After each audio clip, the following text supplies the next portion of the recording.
خليل بالقرآن هو إمامنا على هداية الله آمتنا. خليل بالقرآن هو إمامنا على هداية الله آمتنا. كلام ربنا هدايتنا، عطاء جبريل على رسولنا. كلام ربنا هدايتنا، عطاء جبريل على رسولنا. Kekalkan Al-Quran sebagai imam kita, semoga kembali di dalam petunjuknya. Kekalkan Al-Quran sebagai imam kita, semoga kembali di dalam petunjuknya.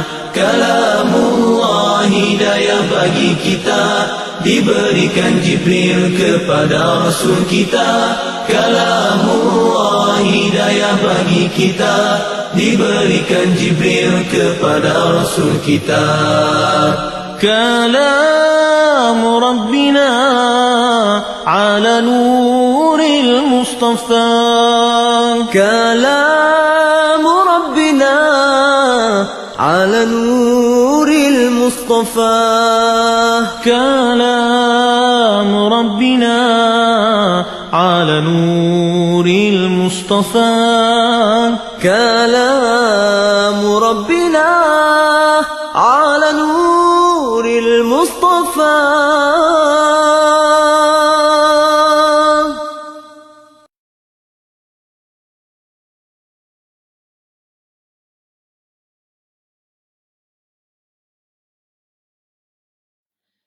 Bismillahirrahmanirrahim. Assalamualaikum warahmatullahi wabarakatuh. Alhamdulillah wa kafa wa salatu wassalamu ala rasulillahil mustafa wa ala alihi wa sahbihi wa man wafa. Ashhadu an la ilaha illallah wahdahu la syarikalah wa anna sayyidana Muhammadan abduhu wa rasuluh. Rabbi shrah li sadri wa yassir li amri wahlul 'uqdatam min lisani yafqahu qawli, amma ba'da. Para jemaah sidang penonton, tuan-tuan dan puan-puan, para pelajar yang saya kasihi sekalian, alhamdulillah kita bersyukur pada Allah Subhanahu Wa Taala pada pagi ini. Allah Subhanahu Wa Taala berikan kesempatan kepada kita untuk sama-sama kita menyambung kembali pengajian tajwid Al-Quran kita. Jilid yang pertama, muka surat 357, tajuk hukum lam sakinah. Kepada mereka yang bersama-sama dengan saya mohon berikan respon di ruang komen, adakah suara saya kedengaran jelas ataupun tidak, dan nyatakan lokasi anda. Dan kita boleh mulakan dulu pertemuan kita dengan sama-sama membaca umul kitab Al-Fatihah. أعوذ بالله من الشيطان الرجيم. بسم الله الرحمن الرحيم. الحمد لله رب العالمين. الرحمن الرحيم. مالك يوم الدين. إياك نعبد وإياك نستعين. اهدنا الصراط المستقيم. صراط الذين أنعمت عليهم غير المغضوب عليهم ولا الضالين. آمين. بسم الله الرحمن الرحيم. الحمد لله رب العالمين، والصلاة والسلام على أشرف الأنبياء والمرسلين وعلى آله وصحبه أجمعين. اللهم افتح علينا حكمتك وانشر علينا من خزائن رحمتك يا أرحم الراحمين. ربنا اشرح لنا صدورنا ويسر لنا أمورنا واحلل عقدة من ألسنتنا يفقه أقوالنا. اللهم فقهنا في الدين وعلمنا التأويل واهدنا الصراط المستقيم. اللهم زدنا علما وارزقنا فهما. اللهم نورنا بنور علمك وأبعدنا النسيان برحمتك يا أرحم الراحمين. Walhamdulillahi Rabbil Alamin. Baik para jemaah, sidang penonton, para pelajar yang saya kasihi yang bersama-sama dengan saya pada pagi ini. Alhamdulillah, Puan Norzi Tahrifin, Nur Hayati Kamaluddin, Datuk Marina Siti Hajar Muhammad Nazir dan yang lain-lain, kepada semua yang mengucapkan salam. Saya menjawab Waalaikumsalam warahmatullahi wabarakatuh. InsyaAllah pada pagi ini, siapa yang ada kitab tajwid boleh buka kitab tajwid masing-masing, iaitu jilid yang pertama, kitab tajwid Qira'an Asim riwayat Hafs Tariq Syatibiyah. InsyaAllah muka surat 357. Muka surat 357. Masih lagi kita membincangkan berkenaan dengan hukum lam sakinah, lam yang bertanda mati.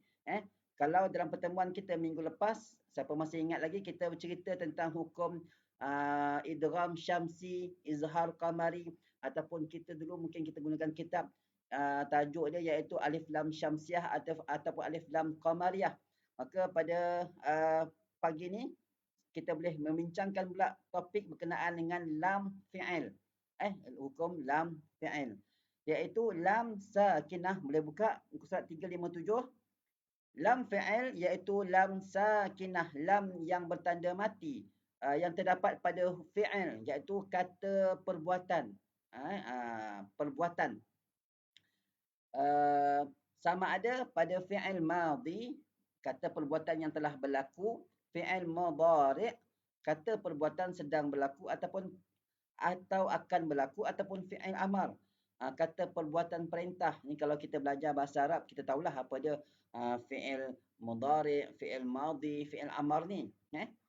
Lam fi'il, lam yang berada pada kalimah kata perbuatan itu terdapat pada fi'il madhi, datang dalam dua keadaan iaitu di tengah dan di hujung kalimah. Hukumnya wajib diizharkan. Huruf lam yang bertanda mati yang berlaku pada fi'il madhi, fi'il kata perbuatan, ketika mana dia berada di tengah ataupun di hujung kalimah, maka lam itu wajib diizharkan, dijelaskan tanda bunyi matinya. Contoh, falamma alqaw, jadi kita jelaskan lamnya. Lam ini walaupun kita jelaskan, kita izharkan, jangan sehingga menghilangkan sifat yang ada pada lam. Lam ni dia ada sifat bayinah ataupun sifat tawassut, yang bunyi sedikit terlepas. Alqaw, dia macam dengung tapi bukan dengung lah, itu namanya bayinah. Alqaw, yang tak betulnya ialah dia putuskan suaranya. Falamma alqaw, dia macam berhenti. Alqaw, salah. Kenapa dia berhenti? Sebab kononnya dia nak menjelaskan lam itu. Sedangkan lam tu dia ada sifat yang bunyinya sedikit terlepas. Alqaw, begitu. Summa ja'alnakum. Okey. Lam fi'il, lam yang berada pada kalimah fi'il terdapat pada fi'il mudhari' datang dalam dua keadaan iaitu di tengah dan di hujung. Kalau lam fi'il yang berada pada kata perbuatan mudhari' pula boleh berada, dia berada pada tengah-tengah kalimah dan hujung kalimah. Jika lam fi'il tersebut berada di tengah kalimah, maka wajib diizharkan. Contoh, yaltaqituhu, surat 358. Adapun jika lam fi'il berada di hujung kalimah, maka baginya dua hukum. Kalau lam yang mati itu berada di hujung perkataan, maka sama ada, dia sama ada dua perkara lah. Sama ada diizharkan ataupun diidghamkan. Kalau diizharkan apabila lam yang bertanda mati itu bertemu dengan selepasnya huruf-huruf hijaiyah selain daripada lam. Maknanya lam jumpa selain daripada lam lah, maka wajib diizharkan lam yang mati itu. Contoh, wa man yatawakkal 'ala Allah. Okey. Adapun idgham, adapun yang kedua, kalau lam itu, lam yang mati itu bertemu dengan huruf lam, ketika itu diidghamkan. Contoh, wa yaj'al lakum, yaj'al asalnya lam itu mati, selepasnya jumpa dengan huruf lam juga, maka diidghamkan. Yaj'al lakum anhara. Baik, kalau lam fi'il, lam yang berada pada kalimah kata perbuatan iaitu fi'il amar, kata perbuatan perintah, datang dalam dua keadaan, di tengah dan di hujung kalimah. Jika lam fi'il berada di tengah kalimah, maka wajib diizharkan. Contoh, qala alqu, itu kalau lam itu berada di tengah-tengah. Jika lam itu berada di hujung kalimah, maka sama ada dia izhar ataupun idgham. Kalau lam itu berjumpa dengan huruf ra, lam ni lam kata perbuatan, fi'il kata perintah. Contoh, lam jumpa dengan selain daripada huruf ra, selain daripada huruf lam dan huruf ra. Selain daripada huruf lam dan huruf ra, maka dia diizharkan. Contoh, Qul siru, qul siru. Tapi kalau dia jumpa dengan lam ataupun jumpa dengan ra, maka dia diidghamkan. Contoh, qul. Lam ni adalah lam yang berada pada kata perbuatan perintah. Qul maksudnya katakanlah. Itu kan kata perintah tu. Qul, katakan. Liman, bagi siapakah. Jadi lam jumpa dengan lam. Jadi memasukkan lam yang pertama kepada lam yang kedua. Maknanya diidghamkan. Qul liman. Kalau lam jumpa dengan huruf ra pula selepasnya, contoh qur rabbi. Qur rabbi. Dia masuk terus pada huruf ra. Sebab idgham. Kenapa berlaku idgham pada lam jumpa dengan lam dan lam jumpa dengan ra? Kerana lam dengan lam adalah dua huruf yang mutamathilain, dua huruf yang sama. Adapun lam dengan ra adalah dua huruf yang mutaqaribain, dua huruf yang hampir pada makhrajnya dan juga sifatnya. Berkatalah sahib salsabil dan lam fi'il serta lam harf diizharkan keduanya di sisi setiap huruf kecuali lam dan ra.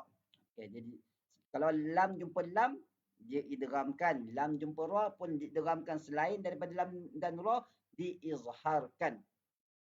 Senang je lah, insyaAllah. Baik, lam harf. Lam harf ni ialah huruf lam yang berada pada kata sendi, pada huruf. Lam sakinah, lam yang mati yang terdapat pada huruf iaitu kata sendi. Lam haraf ada dua sahaja, iaitu pada kalimah bal dan hal. Bal dan hal.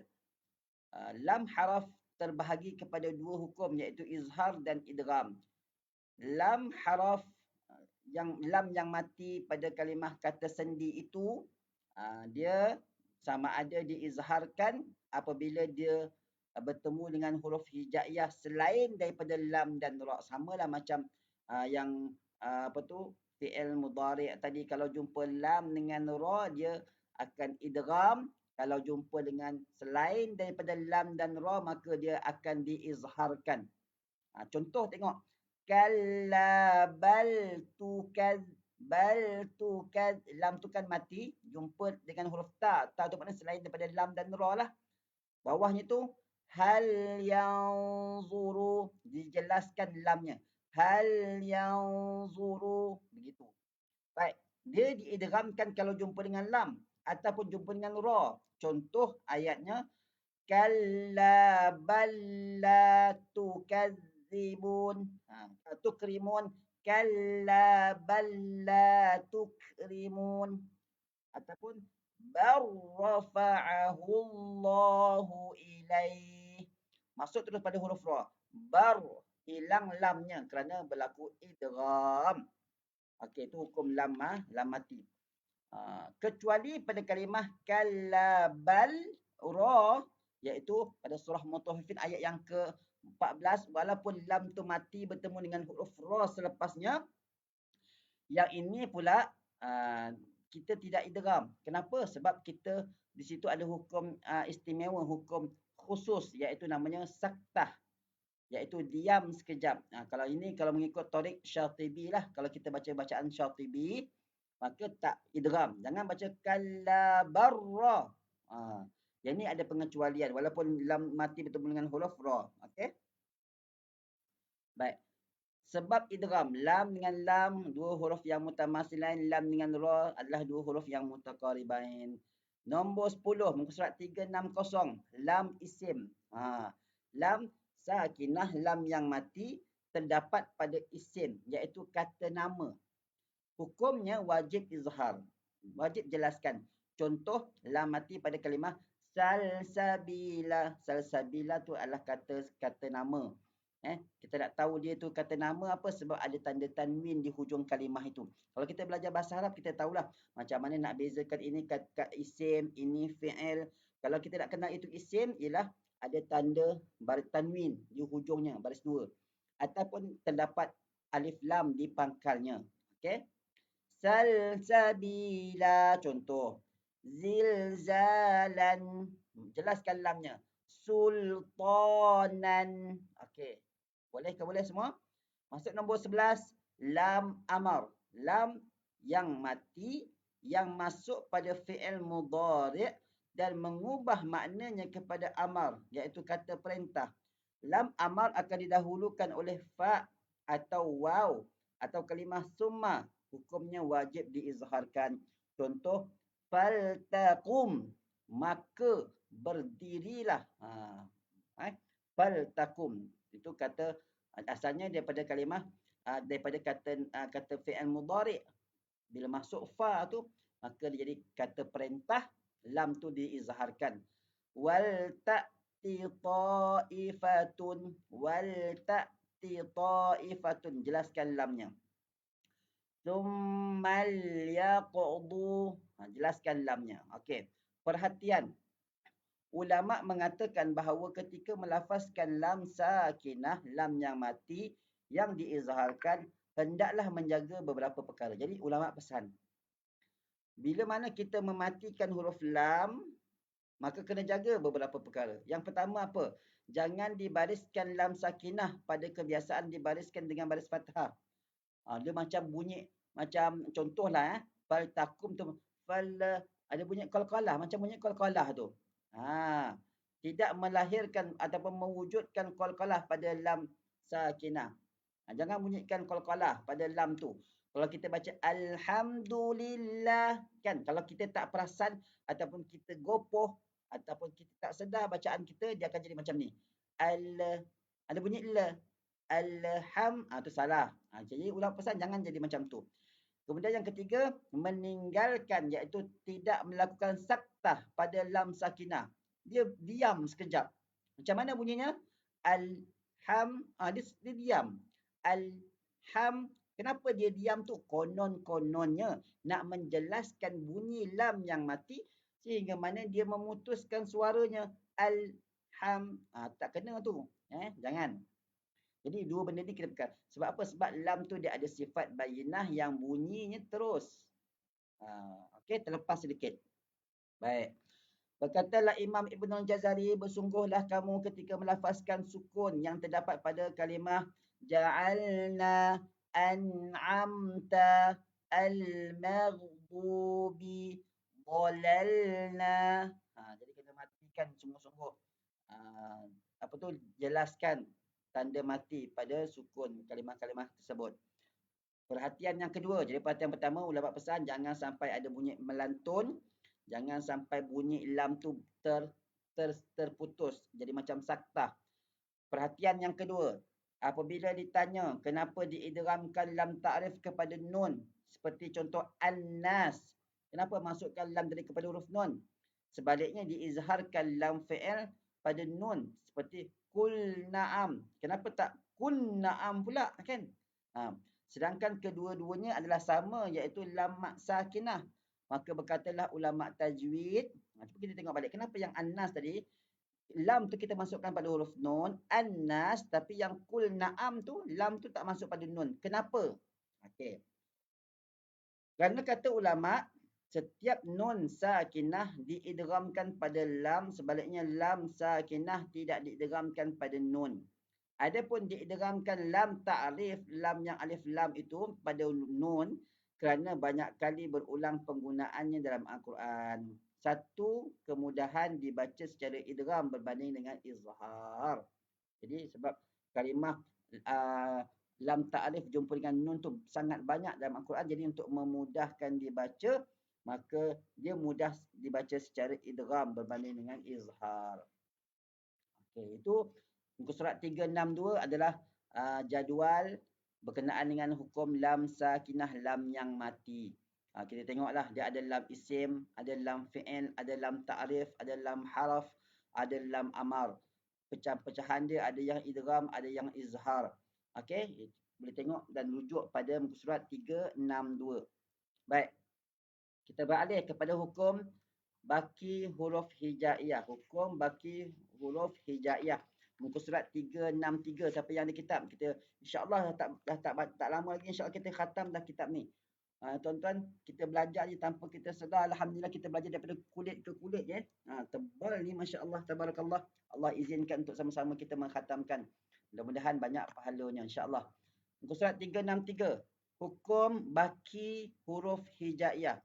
Selain daripada nun sakinah nun yang mati ataupun mim sakinah mim yang mati dan lam sakinah lam yang mati, terdapat beberapa huruf hijaiyah yang terlibat dengan hukum izhar dan idgham. Rupanya ada lagi lah huruf-huruf lain yang juga terlibat dengan hukum izhar dan juga idgham.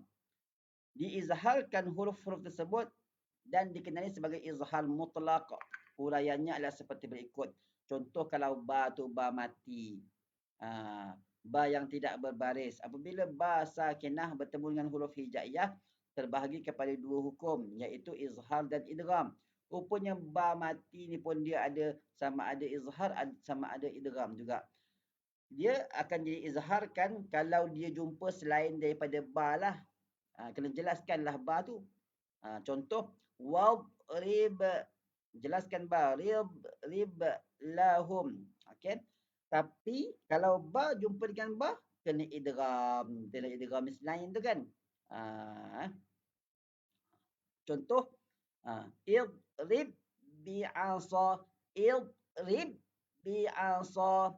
Kalau ba jumpa dengan mim, dia kena idgham juga, masukkan ba tadi kepada mim dan didengungkan. Contoh, ya bunayyarkam ma'ana, kam masukkan pada huruf mim terus dan kita dengungkan. Jadi hilang dah bunyi ba sebab kita dah masukkan ba tu kepada huruf mim. Okey? Jelas ke jelas semua? Baik. Itu kalau huruf ba. Berkatalah sahib Salsabil Asy-Syafi dan ba diidghamkan pada mim yang terdapat pada kalimah irkab, sebab idgham ba dengan ba adalah dua huruf mutamatsilain. Kalaulah kokotlah orang tanya kenapa idgham ba dengan ba, kita bagi tahu sebab ba dengan ba ni adalah dua huruf yang sama sifat dan makhrajnya, ba dengan ba. Dan ba dengan mim pula adalah dua huruf mutajanisain yang berbeza apa? Berbeza sifatnya. Tapi sama makhraj. Sama makhraj tu maksudnya sama dua huruf yang rapat bibir. Tapi sifatnya lain. Dia dua jenis yang berlainan sifat. Baik. Kemudian huruf ta pula. Ta sakinah iaitu ta yang tidak berbaris. Ta sakinah akan menerima baris apabila bertemu dengan huruf sukun. Dia ada dua keadaan. Kalau ta yang mati ni ada dua keadaan. Kalau ta mati bertemu dibariskan ta sakinah, ta yang mati dengan huruf dengan baris kasrah. Ini adalah kaedah umum pertemuan dua huruf sukun. Contoh waqalat, ta tu asalnya mati. Siapa yang belajar bahasa Arab dia tahu. Mana ada dalam bahasa Arab waqalati? Tak ada. Dia mesti waqalat, telah berkatalah dia seorang wanita. Ta tu asalnya mati. Tapi kalau ta tu dah mati, jumpa dengan selepasnya huruf yang mati juga, huruf lam tu mati, maka kaedah bahasa Arab ialah membaris bawahkan tanda mati yang pertama. Jadi ta tu lah kena letakkan baris bawah. Jadi waqalatil yahud, begitu. Baik. Kemudian yang kedua, dibariskan ta sakinah. Jadi ta yang mati tu dibariskan dengan baris atas pula. Jika ta tersebut adalah ta ta'nis. Ni semua bahasa Arab ni. Yang dimasuki alif isnain ataupun alif tsaniyah. Alif tasniyah. Contoh qalata, asalnya qalat.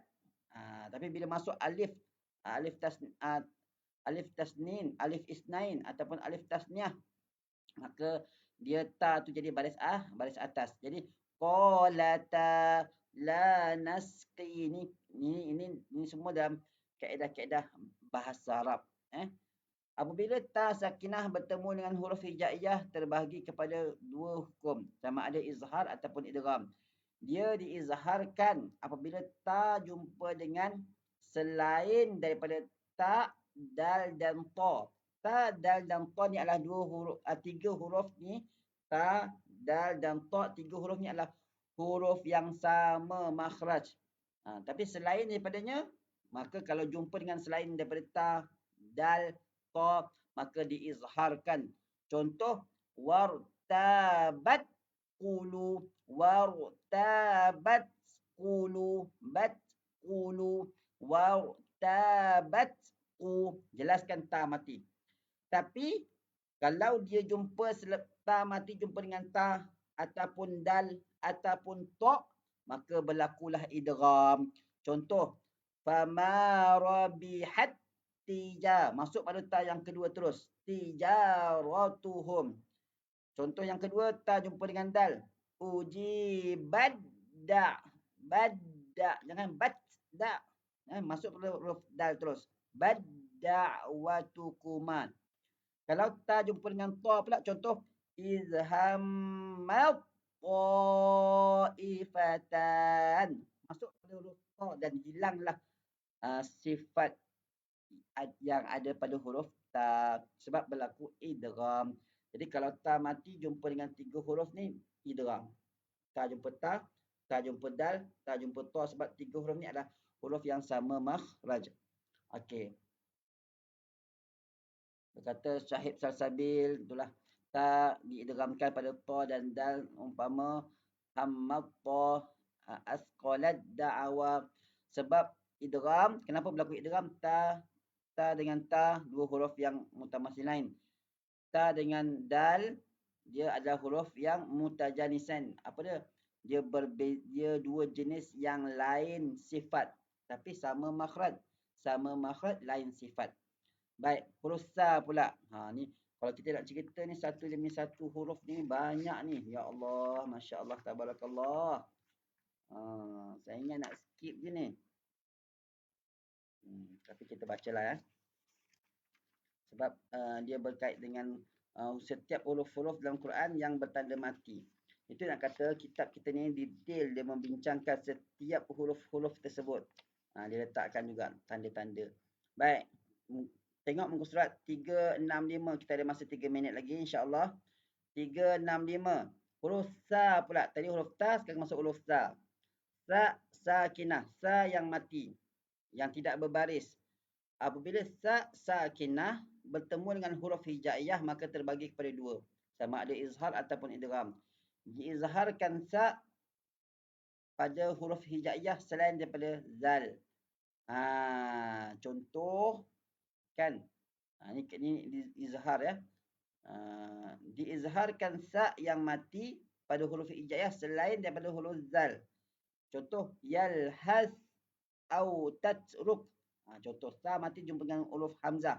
Yalhas au tatruk. Jelaskan sa mati tu. Dan dia diidghamkan kalau sa mati berjumpa dengan huruf zal. Sa dengan zal ni dia huruf mutajanisan. Sama makhraj tapi lain sifat. Makhraj dia apa? Sa zal. Huruf hujung lidah. Sa zal. Okey. Contoh yalhazza. Yalhazza. Jangan yalhazza. Jangan bunyikan sa dah. Tak. Sebab dah idghamkan pada huruf zal terus. Yalhazzalik. Yalhazzalik. Okey. Jadi kalau kita baca Quran, jumpa kalimah ni, kita tahulah kenapa dia idgham. Sebab sa dengan zal adalah 2 jenis, 2 huruf yang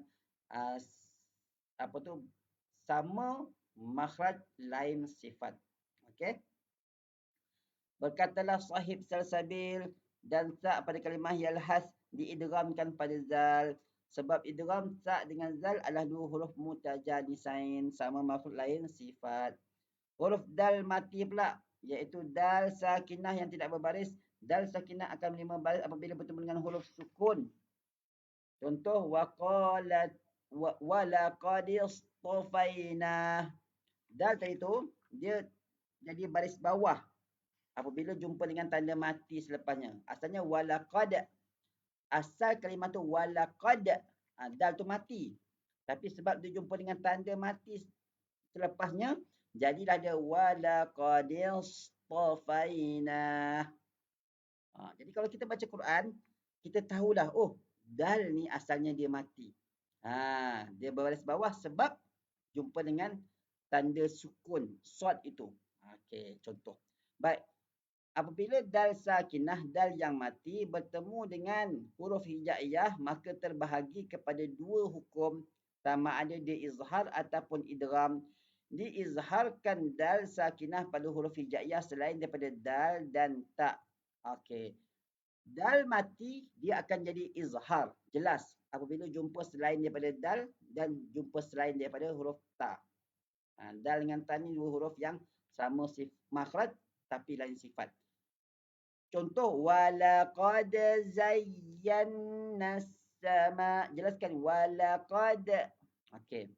Dia idgham pula, dal yang mati tu akan diidghamkan kepada huruf selepasnya kalau dia jumpa dengan sama-sama dal jumpa dal ataupun dal jumpa dengan ta. Contoh, waqad dakhalu. Jadi tak boleh hilanglah bunyi qalqalahnya sebab dah ada idgham. Idgham ni dia menggugurkan qalqalah yang ada pada huruf dal itu. Contoh yang kedua, qad tabayyana ar-rusyd. Qad terus masuk huruf ta. Jangan qad. Jangan bunyi qad. Jangan bunyi lantun pula dal tu. Okey. Sebab idgham. Kenapa idgham dal dengan dal? Sebab dua huruf ni huruf yang sama, mutamasilain. Adapun dal dengan ta diidghamkan sebab dua huruf ni adalah huruf mutajanisain. Mutajanisain ni sama makhraj, lain sifat. Okey, kena ingat tu. Sama makhraj, lain sifat. Habis. Kita masuk yang kelima. Zal. Huruf zal sakinah. Zal yang mati pula. Yang zal mati ni, insyaAllah kita akan sambung petang ni kalau tak ada apa-apa halangan. Kalau tak ada apa-apa halangan, insyaAllah kita sambung zal yang mati. Muka surat 366. Okey. Jadi, setiap kita dapat menyentuh setiap huruf-huruf yang ada pada Al-Quran itu, jadi kita dapat kenal kenapa berlakunya baris. Contohlah, walaqad, asalnya dal tu mati. Kenapa jadi baris bawah? Dia ada, kita tahulah sebab-sebabnya. Sebab bertemu dua tanda mati. Jadi insya-Allah kita akan sambung muka surat 366 yang bawah tu, yang huruf yang kelima, zal sakinah. Kalau tak ada apa-apa halangan, petang ni lah. Kalau tak ada apa-apa halangan, insya-Allah ya. Baik, terima kasih saya ucapkan kepada semua. Kita petang ni kita gunakan ni kitab dia. Kitab Tajwid Al-Quran jilid yang pertama. Kita dah hampir-hampir nak habis dah. Masya-Allah, pelajaran tajwid kita sangat detail supaya setiap kita ni bertambah lebih mahir dengan ilmu tajwid. Siapa yang berminat ingin dapatkan kitab ini, harga dia satu jilid RM80. Tapi kalau dia beli satu set iaitu 2 jilid, harga dia RM145. Itu tidak termasuk harga kos penghantaran lah. Siapa yang berminat boleh dapatkan, boleh bagi mesej pada saya WhatsApp di talian nombor 0193079306 insya-Allah. Baik, terima kasih kepada semua yang melapangkan masa. Saya minta maaf, minta ampun anda tersalah, tersilap, dan kebetulan pula sekejap lagi saya ada urusan, jadi kita dapat buat setengah jam saja. InsyaAllah, kalau tak ada apa-apa lagi kita sambung.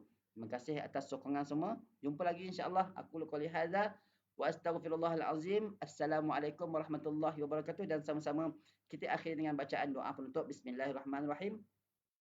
Allahumma arhamna bil Qur'an waj'alhu lana imaman wa nuran wa hudan wa rahmah.